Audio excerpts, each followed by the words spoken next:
अवधूत चिंतन श्री गुरुदेव दत्त। श्री स्वामी समर्थ महाराज की जय।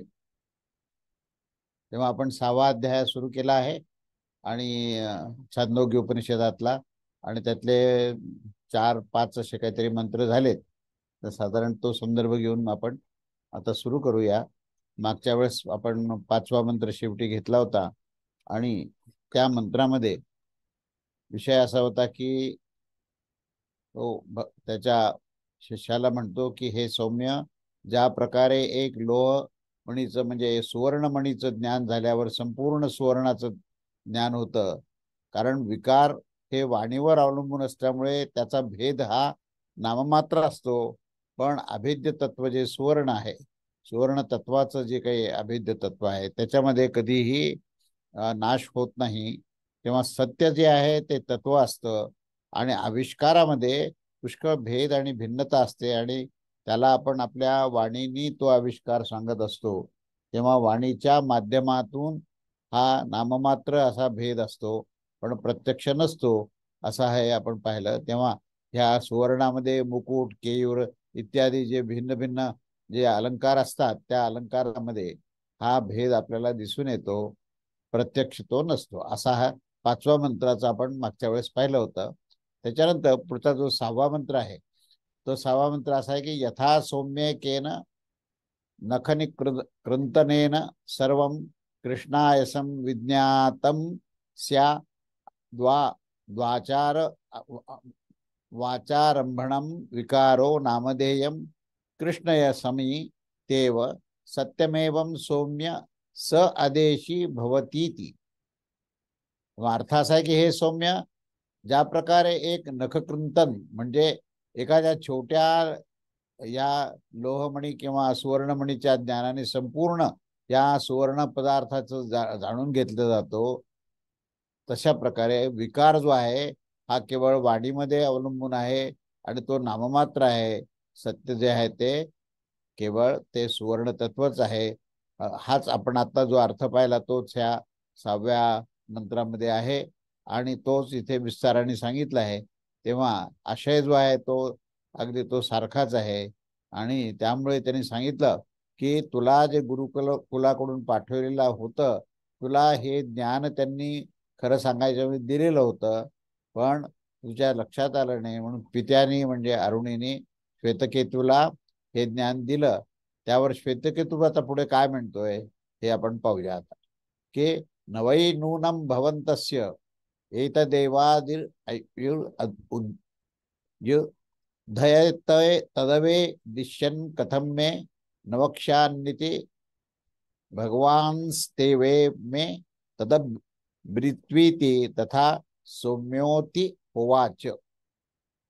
निश्चयच माझे जे पूज्य गुरुदेव होते ह्याच कदाचित तुम्ही सांगितलेलं जे ज्ञान आहे ते त्यांना माहिती नसेल, ते जाणत नसतील, आणि जर ते जाणत असेल तर त्यांनी मला निश्चितच हे ज्ञान दिलं असतं आणि माझं आकलन चांगलं असल्यामुळे मला ते निश्चितच मिळालं असतं. तेव्हा पित्याने सांगितलं की ठीक आहे सौम्य, मी दाखवतो की ज्या कारणाने आता आपणच आपल्या प्रती त्या वस्तूचं वर्णन करावं ज्याचं ज्ञान झाल्यावर आपल्याला सर्वज्ञत्व प्राप्त होतं. असं काय ज्ञान आहे? अशा प्रकारे हे सांगितल्या गेल्यावर पित्याने सांगितलं, हे सौम्य ठीकच आहे, पण मी तुला आता हे परिपूर्णतेने ज्ञान देतो. अशा प्रकारे हे आता हे नेमकं ब्रह्मतत्वाचं ज्ञान काय आहे की ज्याचं आकलन झाल्यानंतर संबंध ब्रह्मांडाचं आकलन होतं, असा हा विषय आहे. तेव्हा आता ह्या छांदोग्य उपनिषदातील 6व्या अध्यायातला हा प्रथम खंडाचा भाग आहे तो पूर्ण झालेला आहे. आता द्वितीय खंड जो आहे तो आता आपण प्रारंभ करू. द्वितीय खंडामध्ये अन्य पक्षाचं खंडनपूर्वक आणि जगताच्या सदरूपताचे समर्थन केलेले आहे. जगताशी एकरूपता त्या तत्वाशी आहे, आणि बाकीचे जे काही मतमतांतर आहेत त्याच्यामध्ये त्याने जगत आणि जगदीश्वर ह्याच्यामध्ये भेद केलेला आहे. तेव्हा त्याचं खंडन करून ह्या जगताशीच एकरूप असलेला तो जगदीश्वर म्हणजे तो परमात्मा, ते ब्रह्मतत्व हे एकच आहे, अशा प्रकारचं समर्थन करणारा आता आपण हा पहिला मंत्र पाहू. तेव्हा पहिला मंत्र असा आहे की सदैव सौम्य दमग्र असदेके मे अद्वितीयम तद्धैव औरस सदैवम देवमग्रम असिदेके एक अद्वितीयम तस्माद सतः सज्जायत. आता हे सांगायला सुरुवात केली की हे सौम्य, आरंभी जे आहे ते एकमात्र अद्वितीय सत्तत्वच होतं आणि त्याच्याच विषयामध्ये काहींनी असेही सांगितलं की आरंभी हे एकमात्र अद्वितीय हे काही लोक म्हणतात की ते असत होतं आणि त्या असत पासून सतची उत्पत्ती झाली असं अन्य मत असणारे सांगतात. पण श्रुतीप्रमाणे, वेदाच्या प्रमाणे, ऋग्वेदामध्ये स्पष्ट, नासदीय सूक्तामध्ये स्पष्ट दिलेलं आहे की पूर्वी एकमेव अद्वितीय सत्तत्वच होतं. त्यानंतर त्याच्यावर विचार विनिमय झाला आणि अनेक प्रकारच्या बुद्धीतून अनेक तर्क निघाले आणि काहींचं मत असं पडलं की पूर्वी असत होतं आणि त्याच्यातून हे, आणि ते असत सुद्धा अद्वितीयच होतं आणि त्या असतपासून सतची निर्मिती झाली. तेव्हा सदैव सत हे जे अस्तित्व मात्र वस्तूचा बोध करणारं सत्तत्व आहे, जे की संपूर्ण वेदांताने सूक्ष्म, निर्विशेष, सर्वगत, एक, निरंजन, निर्वयव आणि विज्ञान स्वरूप जाणल्या जात असल्यामुळे यापासून कोणत्याही वस्तूचा निश्चय केला जात असतो, हे अरुणीने दाखविले. आणि हे जे नामरूप आणि क्रियावान विकारी जे जगत दिसून येतं ते सतचाच आविष्कार आहे, त्याच्यामध्ये असतचा काही संबंध नाहीये. तेव्हा एकमेव अद्वितीय तत्वाचंच विवेचन आहे. हे ब्रह्मतत्व हे अखंड सत्तत्व आहे आणि त्या ब्रह्मतत्वापासूनच ब्रह्मांडाची निर्मिती झाली. तेव्हा हे कारणस्वरूप, महाकारण स्वरूप ब्रह्मतत्व आहे आणि त्याचं जे काही आविष्कार म्हणजे कार्य जे आहे, त्या ब्रह्मतत्वाचं कार्य ज्याला म्हणता येईल, म्हणजे ज्या कारणाने ज्यांचा उद्भव होतो त्याला कार्य म्हणतात. तर ते जे कार्य आहे ते ब्रह्मांड आहे आणि त्यामुळे हे सत्तत्वच आधी होतं आणि ब्रह्मांड निर्माण झाल्यानंतर सुद्धा हे केवळ नामरूपात्मक विकार जिथे सांगितला आहे, कारण जिथे नाम आणि क्रिया आहे ते विकारी जगत आहे, पण मुळातून सत्तच आहे आणि सत्तच आविष्कार आहे असा या ठिकाणी सांगायला सुरुवात केली. तेव्हा अशा प्रकारे असित होते, अशा प्रकारे असित होते, त्या शब्दाने सत शब्दाचा संबंध असतो. आता असित म्हणजे असितचाही संबंध तिथेला आहे की कोणत्या समयी सतच होत असतं असं म्हटलं जात असतं. त्यापुढे अर्थात जगताच्या उत्पत्तीच्या पूर्वीही ते होतं. मग काय ह्या समयी सत नाही का, की जे आरंभामध्ये होतं आणि आता नाहीये? म्हणजे जेव्हा असं वाक्य म्हटलं की पूर्वी काहीच नव्हतं आणि सत होतं, तर मग आज सत नाही का, हा प्रश्न, ही जिज्ञासा निर्माण झाली की आरंभी सत होतं आणि आज नाहीये का? कारण तुम्ही म्हणता की नंतरही सत आहे आणि प्रलय, महाप्रलयानंतरही सत राहणार आहे. तर प्रश्न जो होता की सत आज नाही का, तर त्याचं उत्तर असं की असं मुळीच नव्हे. तर ते केवळ त्याला विविध नामक्रियामध्ये विशेषण दिलं गेलं आहे, तेव्हा त्याचं समाधान असं करता येईल की यावेळेस देखील ते सतच आहे, परंतु नामरूप विशेषणाने आणि इदम शब्द आणि इदम बुद्धीचा विषय होण्याच्या कारणाने इदम हे अशा प्रकारचा निर्देश केल्यामुळे त्या ठिकाणी नाम आणि क्रियेने त्याचा भेद दिसतो, पण असत नाही. तो दिसणारा भेद जरी आपल्याला असं वाटत असेल की हे भिन्न भिन्न पदार्थ आहेत, पण वस्तुतः आणि तत्वतः त्या ब्रह्मतत्वाच्या व्यतिरिक्त अन्य काही नाही. म्हणून सुरुवातीला जे उदाहरण दिलं की अलंकार हे नंतर निर्माण झाले आणि काही काळानंतर ते अलंकाराचं पूर्ण पिघळून पुन्हा एकदा त्याचं सोन्याची लगडी तयार होईल. पण हे अलंकार निर्माण करण्याच्या आधीही सोनं होतं, अलंकार निर्माण झाल्यानंतरही त्या अलंकारात सोनं आहे आणि हे अलंकाराला पिघळल्यानंतर एक लगडी तयार होईल, तर त्यानंतरही त्यात सुवर्ण आहे. त्याच प्रकारे सत्तत्व ब्रह्मांड निर्माण करण्याच्या पूर्वी होतं. सत्तत्वातून हे ब्रह्मांड निर्माण झालं, त्या ब्रह्मांडातही ओतप्रोत ते सत्तत्वच आहे आणि प्रलय, महाप्रलय झाल्यानंतर देखील शेष जे राहील ते सत्तत्वच आहे. परंतु उत्पत्तीच्या आरंभामध्ये केवळ सत होता हा जो शब्द वापरलाय आणि सद्बुद्धीच्या विषय होण्याच्या कारणाने हे पूर्वी सत होतं याचा अशा प्रकारे निश्चय केला जात असल्यामुळे सुषुप्त कालाच्या समान उत्पत्तीच्या पूर्वी हे नामयुक्त अथवा रूपयुक्त आहे असे समजून हे वस्तूचे ग्रहण केले जाऊ शकत नाही. ज्या प्रकारे निद्रेपासून जागृत झालेला पुरुष जो आहे तो वस्तूची सत्ता मात्राचा अनुभव करत असतो. अर्थात केवळ इतकंच तो जाणत असतो की सुषुप्तीमध्ये केवळ सन्मात्र वस्तू होती आणि त्याच प्रकारे उत्पत्तीपूर्वी हे जगत होते असा त्याचा, या ब्रह्मस्वरूपामध्ये ते जगत होते असा त्याचा आशय आहे. तर ज्या प्रकारे लोकांमध्ये घटादी बनवण्याची जी इच्छा असणाऱ्या त्या कुंभाराद्वारे पूर्वांडामध्ये म्हणजे पूर्व ह्या घट बनवण्याच्या पूर्व काळामध्ये मृत्तिकेच्या ढेकळास पिंडास हे तो तो जो घट आहे त्यात लपलेला आहे. आणि असं तो ढेकळास पसरलेला पाहून कोणी पुरुष कोणत्या तरी अन्य ग्रामात जाऊन मध्योन्नंतर म्हणजे ह्या काळाच्या नंतर परतल्यावर त्याला त्या स्थानावर हे आता तिथे मातीचे ढेकळ दिसत नाही तर तिथे घट दिसतात, रांजण दिसतात, विभिन्न आकृतीचे त्या ठिकाणी वेगवेगळे घट दिसतात. तेव्हा हे भेद जे दिसतात ते केवळ मृत्तिका जी माती आहे त्या मातीने धारण केलेले विविध हे आकाररूपी कार्य आहे. म्हणून त्याला आता हे माती राहिली नाही असं म्हणता येणार नाही. तेव्हा पूर्वी हे घट हे मृत्तिकाच होती आणि त्याच प्रकारे देखील हे आरंभी केवळ सतच होतं. म्हणजे ज्याप्रमाणे घट बनवण्याच्या पूर्वी ही माती होती, घट बनवल्यानंतर ती माती राहणार आहे आणि घटाचा मोडल्यानंतर सुद्धा मातीच राहणार आहे. अगदी त्या मातीप्रमाणेच हे ब्रह्मांड निर्माण होण्यापूर्वी, आता हा पूर्वी जो शब्द आहे हा ब्रह्मांड निर्मितीच्या संदर्भात आहे, सतच्या संदर्भात नाही. कारण सत पूर्वी होतं ना आता नाही का, हा जो प्रश्न विचारला आहे तर सत हे अखंड आहे, सर्व काळात आहे. त्यामुळे सतला पूर्वी का शब्द वापरला तर ब्रह्मांड निर्माण होण्याच्या पूर्वी ते होतं. ब्रह्मांड निर्माण झाल्यानंतर ब्रह्मांडातही ओतप्रोत ते ब्रह्मतत्व आहे आणि ब्रह्मांडाचा महाप्रलय झाल्यानंतर सुद्धा शेष जे राहतं तेही सत आहे. म्हणून त्या ब्रह्मांडाच्या संदर्भात पूर्वी असा शब्द वापरला आहे.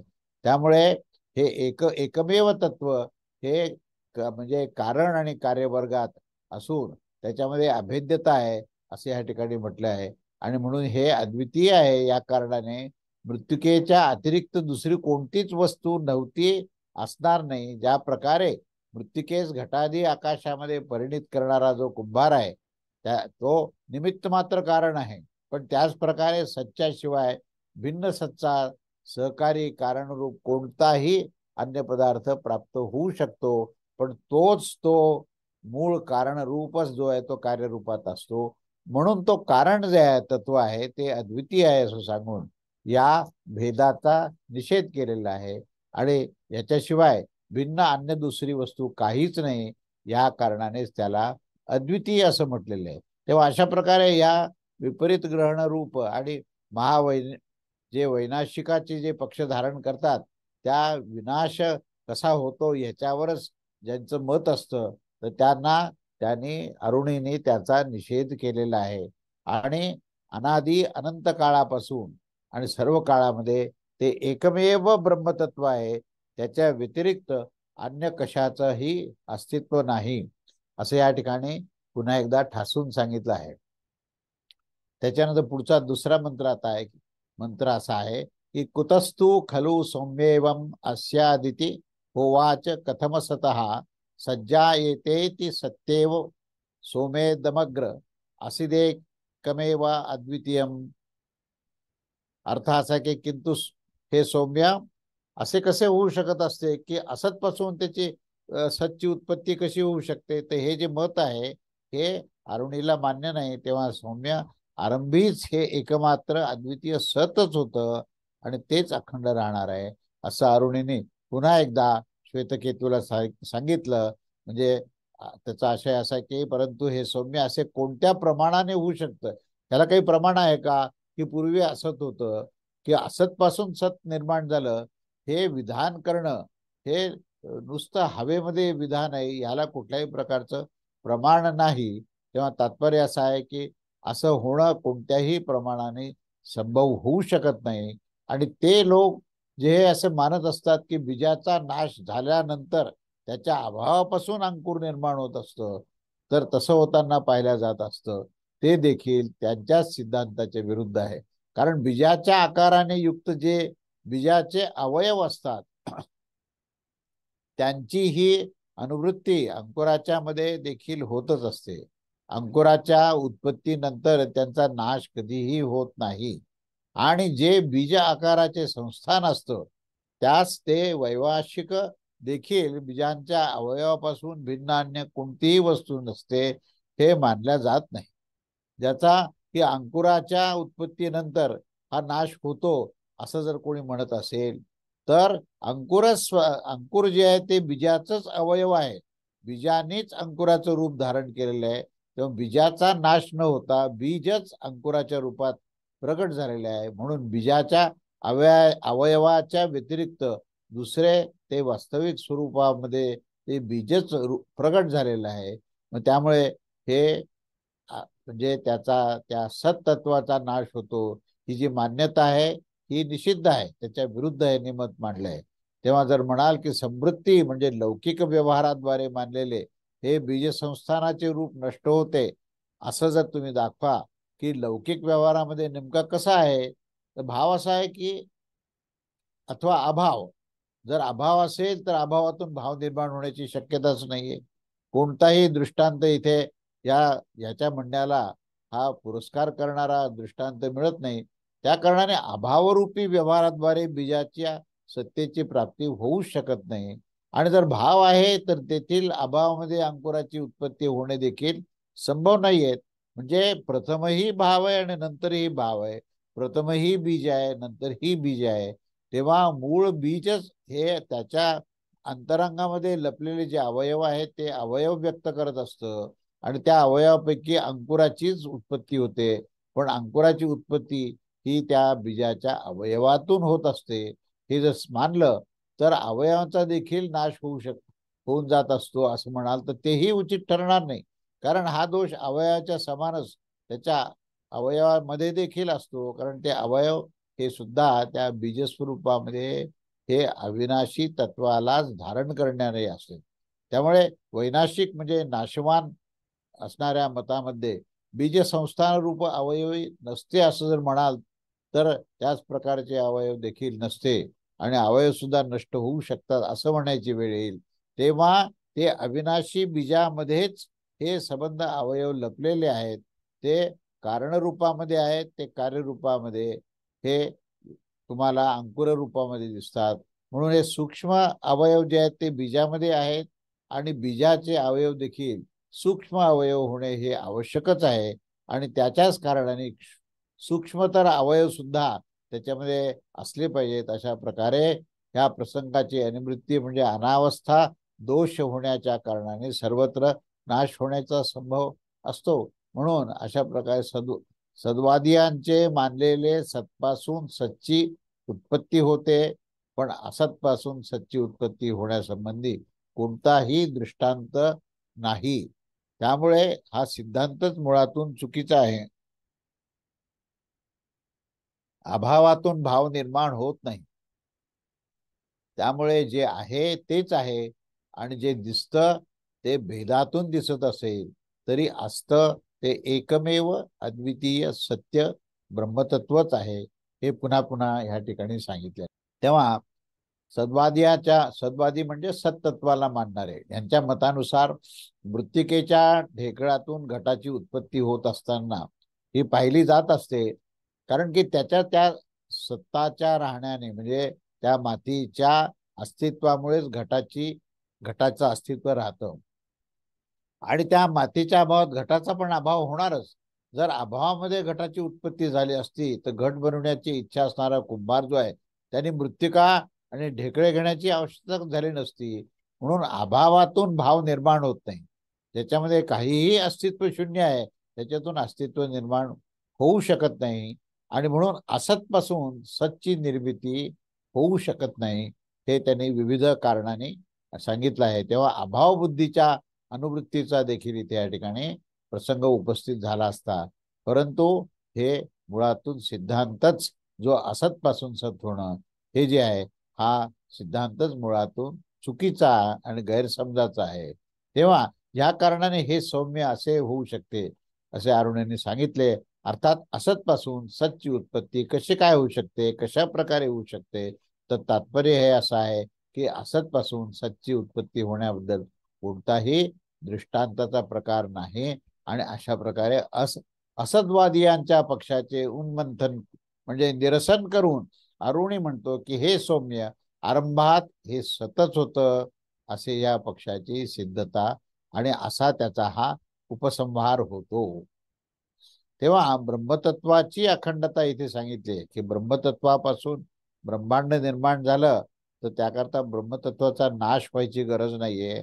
तर ते ब्रह्मतत्वामध्येच लपलेलं हे ब्रह्मांड हे पूर्ण आपल्याला दिसतं. पण जरी ते ब्रह्मांड दिसत असलं तरी त्याच्यामध्ये प्रत्यक्ष ब्रह्मतत्वाच्या व्यतिरिक्त अन्य काहीही नाही आणि अभावातून भाव निर्माण होत नाही. म्हणून सतपासूनच सतचा आविष्कार आहे. असतपासून काहीही निर्माण होऊ शकत नाही हे इथे पुन्हा पुन्हा सांगितलेलं आहे. त्याच्यानंतर पुढचा मंत्र, तिसरा मंत्र, तदैक्षत बहुश्याम प्रजा येती तत्तेजो सृजत तत्तेज ऐक्षत बहुश्याम प्रजा येती तदप्यो सृजत तस्माद्यज्ञत क्वच शोचती स्वेदते वा पुरुषस्तेजस एव तद्ध्यापो जायन्ते. आता एका एका तत्वातून अनेक प्रकारचं रूप धारण करून त्याची उत्पत्ती कशी होते त्याचं हे रहस्य सांगितलंय. तेव्हा हे सांगताना या मंत्रामध्ये असं म्हटलं की त्या सतने ईक्षण केलं. सत म्हणजे ब्रह्मतत्व.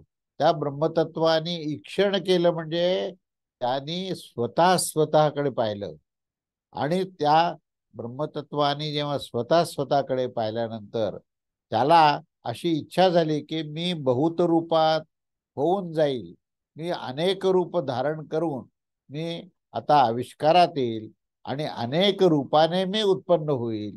ही ब्रह्मांड निर्माण होण्याच्या रहस्याची गोष्ट हे सांगतायत की आधी ब्रह्मतत्व होतं आणि ब्रह्मांड निर्माण झाल्यानंतरही ब्रह्मतत्वच आहे हे सांगताना ते ब्रह्मतत्व पहिल्यांदा त्यांनी स्वतःकडे पाहिलं जे निर्गुण निराकार होतं.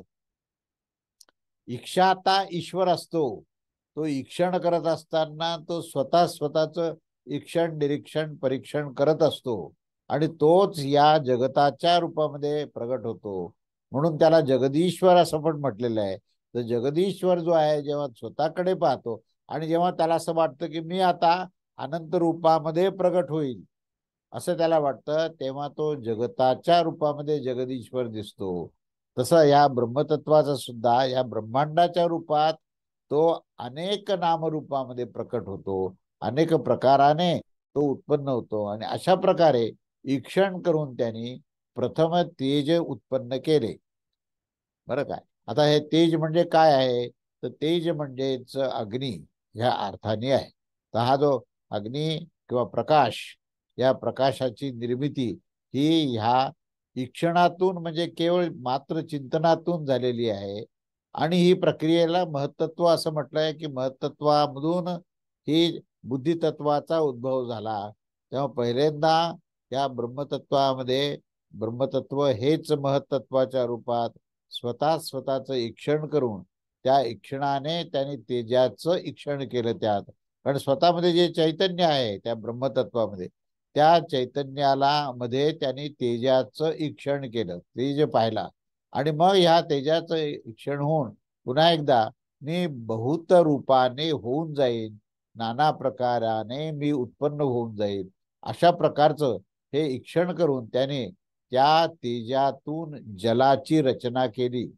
यानेच जेथे बरेच पुरुष शोक संताप करत असतात आणि त्यावेळेस त्यांना त्यांच्यामध्ये जी उष्णता निर्माण होते त्या उष्णतेमुळे त्यांना घाम फुटतो. म्हणजे एका अर्थाने त्या उष्णतेतून जल निर्माण होतं. अशा प्रकारे त्यावेळेस तेजानेच ही जलाची उत्पत्ती होते. तेव्हा तेज हे त्याचं कारण आहे आणि जल हे त्याचं कार्य आहे. आणि तेजाचं कारण जे आहे ते सत्तत्व म्हणजे ब्रह्मतत्व आहे. तेव्हा ब्रह्मतत्वामधल्या स्वतःचं ईक्षण केल्यामुळे त्याच्यातून हे तेज निर्माण झालं.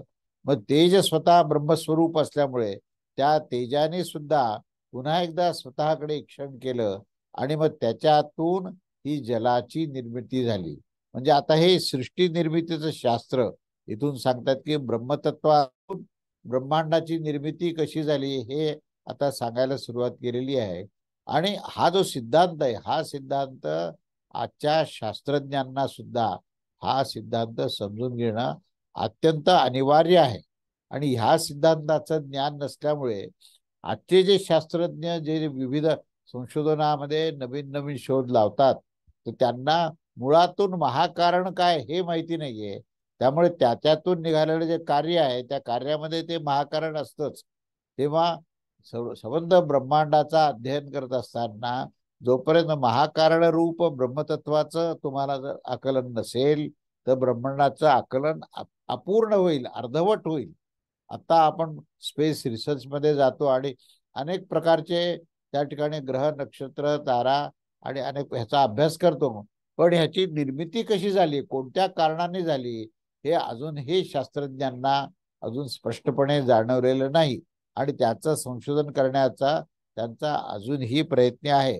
तेव्हा त्या सर्व शास्त्रज्ञांसाठी इथे संदेश आहे की एकमेव अद्वितीय ब्रह्मतत्व आधी होतं आणि त्याच्यातूनच प्रस्फोट होऊन जो ईक्षण केल्याने ब्रह्मतत्वानेच ईक्षण केलं आणि तो ब्रह्मांड रूपामध्ये प्रगट झाला. तो कसा कसा क्रमाने झाला, तो क्रमाक्रमाने झाला.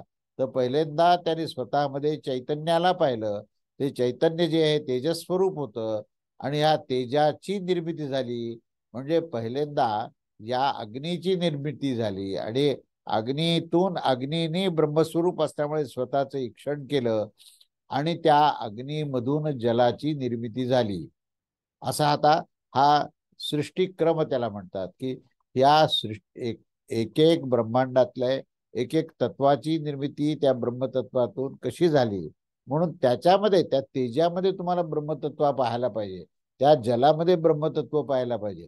म्हणजे मुळासहित वृक्षाचा अभ्यास केला तर वृक्षाचा अभ्यास पूर्ण होईल. त्याचं मूळ जे आहे ना हे ब्रह्मतत्व आहे. आणि मग त्या ब्रह्मतत्वातून हे अंकुर बाहेर पडले आणि त्याच्यानंतर त्याचं पुढे मोठं खोड झालं, त्याच्या फांद्या झाल्या, पानं झाले, त्याला फुलं आले, त्याला फळं आले. हे विविध नामरूपात्मक आविष्कार झाला. पण या सगळ्यामध्ये ते एकच बीज आहे आणि त्या बीजाचाच आविष्कार आहे. हे जोपर्यंत आपल्याला आकलन होत नाही तोपर्यंत खऱ्या अर्थाने तुम्हाला त्या वृक्षाचा अभ्यास होत नाही. त्यामुळे ते ब्रह्मांड जे आहे हे वृक्षरूप आहे आणि त्या वृक्षरूपामध्ये त्या वृक्षाचं बीजच त्या वृक्षरूपामध्ये दिसतं. म्हणजे आता आपण जर वटवृक्ष पाहिला तर अतिशय विशाल असतो, अनेक पारंब्य असतात आणि त्याचा विस्तार झालेला असतो. पण त्याचं मूळ जर कुठे असेल तर ते अतिशय अगदी खसखसीच्या दाण्या इतकं अगदी बारीक असं ते बीज असतं आणि त्या बीजामध्ये हे सबंध वृक्ष हा त्या ठिकाणी तयार असतो. त्याला योग्य ती वेळ मिळाली म्हणजे त्या ब्रह्मतत्वाने स्वतःचं जेव्हा ईक्षण केलं तर त्याच्यातून अंकुर बाहेर पडतो आणि मग तो भला मोठा वृक्ष तयार होतो. पण त्या सबंध वृक्षामध्ये ब्रह्मतत्वाच्या व्यतिरिक्त काहीही नसतं. म्हणून आजच्या शास्त्रज्ञांनी जेव्हा पूर्ण ह्या जगताची किंवा विश्वाचं किंवा अनेक प्रकारचे ज्या आकाशगंगा आहेत त्याच्या निर्मितीचा जर त्यांनी अभ्यास करायचा असेल तर त्यांना जोपर्यंत ब्रह्मतत्वाचं आकलन नाही तोपर्यंत त्यांना ह्या संबंध ह्या कॉस्मॉसचा अभ्यास होणं हे अशक्य आहे. म्हणून म्हणून हा सिद्धांत आजच्या या सर्व लोकांना समजणं आवश्यक आहे. तेव्हा या सतने ईक्षण केलं म्हणजे काय केलं की स्वतःचं दर्शन केलं. आणि याने असं सिद्ध होत असतं की जी सांख्य दर्शन जे होतं म्हणजे 6 दर्शन आहेत त्यातलं जे पहिलं दर्शन आहे ते सांख्य दर्शन आहे आणि त्याच्यामध्ये प्रकृती आणि पुरुष असे 2 गोष्टी सांगितल्या आहेत आणि त्या प्रकृतीलाही प्रधानत्व दिलंय आणि पुरुषालाही प्रधानत्व दिले. म्हणजे तिथे त्यांनी 2 तत्व एकमेव अद्वितीय मानलं नाही तर 2 तत्वाची मान्यता दिली आणि त्याने या जगताचं कारण जे आहे ते ही प्रकृती मानलेलं आहे, प्रधान कारण असं आहे ते. आणि म्हणून सांख्याच्या कल्पना करताना प्रधान हेच जगताचं कारण आहे असं म्हटलं. पण तसं ते अयोग्य आहे. कारण प्रधान जगताचं कारण जर मानलं गेलेलं आहे हे केवळ आणि केवळ त्या 2 गोष्टीला प्रधानत्व दिल्यामुळे पण जर सतनी ईक्षण केलं आणि सतमधून ती चेतना जागृत झाली आणि त्यांनी जगताची निर्मिती केल्यानंतर एकमेव अद्वितीय तत्वाला बाधा नाही आणि तिथे एक प्रधान किंवा दोन प्रधान असं म्हणण्याची आवश्यकता नाही. तर एकच तत्व आहे, एकच अनादी अनंत आहे आणि ते ब्रह्मतत्वच ब्रह्मांडामध्ये व्यक्त झालेलं आहे, हे आपल्याला समजणं आवश्यक आहे. तेव्हा या ब्रह्मतत्वाने म्हणजे या सतनी स्वतःचं ईक्षण कसं केलं आहे यावर श्रुती सांगते की मी बहुत आणि अधिक होऊन जाईन प्रजा जे असं ह्या ठिकाणी शब्द वापरलाय.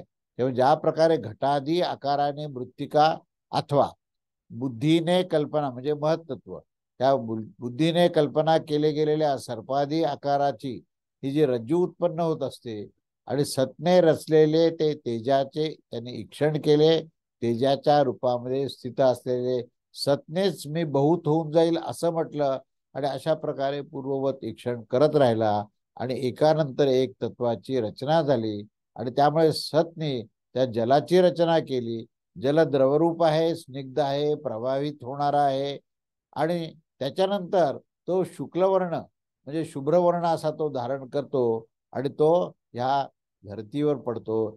तेव्हा ह्या लोकात असे प्रसिद्धच आहे की तेजाचे जे कार्यभूत आहे ते जल आहे आणि जेव्हा कुठे ह्या देशात ह्या आणि अथवा या विविध काळात पुरुष जो आहे तो शोक संताप करतो तेव्हा तो घामाने डबडबल्या जातो. म्हणजे त्या संतापाच्या माध्यमातून जे तेज निर्माण होतं त्या तेजाचा परिणाम हे जलामध्ये म्हणजे त्या घामाच्या रूपात तयार होतं. तेव्हा तेजाने जलाची उत्पत्ती होत असते असा हा अत्यंत महत्वाचा सिद्धांत इथे सांगितला गेलेला आहे. त्याच्यानंतर आता पुढचा जो मंत्र आहे चौथा मंत्र. चौथ्या मंत्रामध्ये म्हणतात की ता आप ऐक्षंतम श्याम प्रजाए महती ता अन्नम सृजंत तस्माद्यत्र क्वच वर्षति तदेव भूयिष्टमन्नम भवत्यभयम एव तदध्यन्नाद्य तदद्य अन्नाद्यम जायते. आता याच्या एकानंतर एक पुढे काय निर्मिती होते म्हणजे आपण तेजापासून जलाची निर्मिती पाहिली. आता जलापासून पुढचा प्रवास या सृष्टीक्रमाचा काय आहे हे इथे सांगायला सुरुवात केली आहे. तेव्हा आता हे जलतत्व निर्माण झालं तर जलतत्व सुद्धा हे ब्रह्मस्वरूपच आहे. त्याच्यातही तेवढंच चैतन्य आहे, त्याच्यातही ही जीवनी शक्ती ओतप्रोत आहे. जलाला जीवन असं म्हटलेलं आहे. तेव्हा अशा त्या ब्रह्मस्वरूपामध्ये असलेल्या त्या जलाने स्वतःचं ईक्षण केलं आणि ह्या पूर्वीप्रमाणे ह्या जलरूपाने मध्ये असलेले जे सत आहे त्या सतनेच स्वतःचं ईक्षण केलं आणि पुन्हा एकदा तो म्हणाला की आम्ही बहुत अधिक होऊन जाऊ, प्रकर्षाने अनंत रूपात उत्पन्न हो जाऊ असं जेव्हा त्याने म्हटलं तेव्हा त्याचा परिणाम काय झाला तर त्याने पृथ्वीरूप अन्नाची रचना केली आणि या कारणाने जेथे पर्जन्य वर्षा होत असते तेथेच बहुत प्रकारे अन्नाचे उत्पादन होत असते. तो अन्नाद्य जलानेच उत्पन्न होत असतो. तेव्हा याचा आशय असा आहे की त्याने जेव्हा अन्नाची रचना केली आणि असं सांगून पूर्वी श्रुतीने सांगितलंय की अन्न शब्दानेच ही पृथ्वी ही पृथ्वीबद्दल पृथ्वीच्या संदर्भात विवेचन केलं जातं. अन्न हीच पृथ्वी आहे आणि आता दृष्टांतामध्ये ते अन्न आणि आद्य असं विशेषण देण्याचं कारण असं आहे की आद्य शब्दाने धान गहू इत्यादी जे धान्याचे प्रकार आहेत आणि ते सांगितले गेले आहेत आणि अन्न हे अत्यंत स्थिर धारण करणारा आणि रूपाने कृष्णवर्ण असणारा ही पृथ्वी आहे. म्हणून या पृथ्वीलाच अन्न म्हटलेलं आहे आणि ही पृथ्वी कशी आहे तर ते ढेकळाच्या रूपात कृष्णवर्णाने काळ्या रंगाची अशी आहे आणि त्याच्यातूनच हे अन्न निर्माण होतं असं हे या ठिकाणी विवेचन केलेलं आहे. आणि अशा प्रकारे हे छांदोग्य उपनिषदामधील या 6व्या अध्यायातील द्वितीय खंडावरील भाष्य इथे संपूर्ण झालेलं आहे. त्याच्यानंतर आता आपण तृतीय खंड आता आपण बघूया. आता आपण याची जी पार्श्वभूमी पाहिली की ज्या सत्तत्वातून तेज आहे, तेज तत्वातून जल आहे, जलतत्वातूनच पृथ्वी म्हणजे अन्न आहे असा हा क्रम आपण पाहिला. तर आता त्याच क्रमाला आता हा तिसरा खंड जो आहे तो आणखीन विस्ताराने आणि अत्यंत स्पष्टपणे त्या सृष्टीचा क्रम या तृतीय खंडामध्ये आता घेतला गेलेला आहे. तेव्हा सृष्टीचा क्रम, पहिला मंत्र, तेषां खल्वेषां भूतानां त्रिव्येव बीजानि भवन्त्या अंडज जीवज उद्भिज मिती. म्हणजे ह्याचा अर्थ असा आहे की ह्या पक्षी इत्यादी जे प्रसिद्ध प्राण्याचे तीनही बीज होत असतात. या पक्षी प्राणी इतरांचे 3 प्रकारचे बीज होत असतात. आणि त्याचं नाव काय आहे 3 प्रकारच्या बीजांचं? अंडज, जीवज आणि उद्भिज. हे 3 प्रकारचे बीज या जे जीवात्मा आणि प्राण धारण करणारे जीवात्मा जे असतात ते त्याच्यातलं चैतन्य व्यक्त करण्याकरता 3 प्रकारच्या बीजामध्ये प्रवेश करतात. आणि हे 3 प्रकारचं बीज जे आहे हे अंडज, जीवज आणि उद्भिज अशा प्रकारे आहे. तेव्हा त्याचा आशय असा आहे की जीवाद्वारे अविष्ट अशा त्या पक्षी इत्यादी प्राण्याबद्दल येथे एशाम असा प्रत्यक्ष निर्देश होण्याच्या कारणाने या ठिकाणी पक्षी इत्यादी भूतांचा हा अर्थ केला पाहिजे. त्या तेज प्रवृत्ती भूतांच्या अर्थ करणे हे ठीक नाही, कारण की ते पुढे त्रिवृत्तकरणाचे वर्णन केले जाणार आहे. त्रिवृत्तकरणाच्यानेच युक्त होणारे हे प्रत्यक्ष निर्देश त्याचे हे असे होऊ शकणार नाहीत. आणि त्याशिवाय तेज ही प्रवृत्तीच्या साठी इमाहा तिस्रो देवता अशा प्रकारे देवता शब्दाचा प्रयोग झाल्याने देखील येथे भूत शब्दाने पक्षी इत्यादी हे सर्व विवक्षित आहेत. आणि त्या कारणाने हा जो पक्षी, पशु, स्थावर, जंगम इत्यादी जे अनंत प्रकारचे जीवात्मा आहेत आणि हे सर्व हे प्रसिद्ध भूताचे हे 3च बीज असतात. आणि यापेक्षा अधिक बीज असायचं काही कारणही नाही. तर ते कोणते आहेत तर ते दाखवले आहे की अंडज म्हणजे अंड्यापासून उत्पन्न होणारे जे आहे जीव आहेत त्याला अंडज म्हटलं आहे. अर्थात पक्षी हे अंडज आहे. तसंच पक्षी व सर्प सुद्धा या अंडापासून निर्माण होतात. म्हणून पक्षी व सर्पादीपासून जे काही विविध जे जीव आहेत त्यामध्ये पक्षी, सर्प इत्यादी उत्पन्न होणारे आहेत. आणि त्या कारणाने या पक्षाचे बीज जे आहे ते पक्षाचे बीज हे पक्षीच असते, सर्पाचे बीज हे सर्पच असते. अशा प्रकारे अंड्यापासून उत्पन्न झालेले अन्य जीव देखील आपल्या जातीच्याच प्रकारचे बीज असतात असे त्याचे तात्पर्य आहे.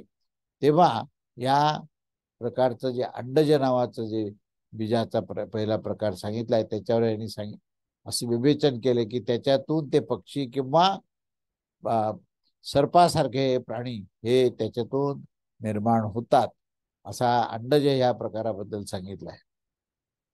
त्याच्यानंतर पुढचा जो दुसरा मंत्र आहे तो असा आहे की सेयम देवतैक्षत हंता हमिमास्तिस्रो देवता अनेन जीवेनात्मान अनुप्रविश्यति नामरूपे व्याकरवाणीती. आता त्याच्या पुढे जो आहे ना तो सत नामक जो देवता आहे त्याने ईक्षण केलं आणि तो म्हणाला की मी या जीवात्म रूपाने ह्या 3 देवामध्ये अनुप्रवेश करून नाम आणि रूपाची अभिव्यक्ती करेन असा निश्चय आता झालेला आहे. आणि ह्या गोष्टींमध्ये या 3 देवतामध्ये तो त्या चैतन्याचा अनुप्रवेश कसा होतो आणि तो प्रवेश झाल्यानंतर त्याचे विविध नाम आणि रूप त्याची अभिव्यक्ती कशी कशी असते याची सांगायला इथे दुसऱ्या मंत्रामध्ये हे सुरुवात केलेली आहे. आणि त्याचा जो आशय जो आहे तो सत नामक तेज, जल आणि अन्न या 3 गोष्टीतूनच ही योनिभूत उपयुक्त देवतांनी जसं पूर्वी ईक्षण केलं तसंच मी बहुत होऊन जाईल अशा प्रकारचं ईक्षण केलं. तेव्हा याचा विस्तार जो आहे तो आपण पुढच्या रविवारी पाहूया. तेव्हा आता आपण हे जे सांगितले हे विविध प्रकारचे हे त्याचे आविष्कार कसे आहेत त्या विविध देवदेवतांमध्ये या सत्तत्वाचा प्रवेश झाल्यानंतर त्याचं चैतन्यामध्ये आविष्कार कसा आहे ह्याचा विस्तार आणि विचार आपण पुढच्या रविवारी करूया. अवधूत चिंतन. श्री गुरुदेव दत्त. श्री स्वामी समर्थ महाराज की जय.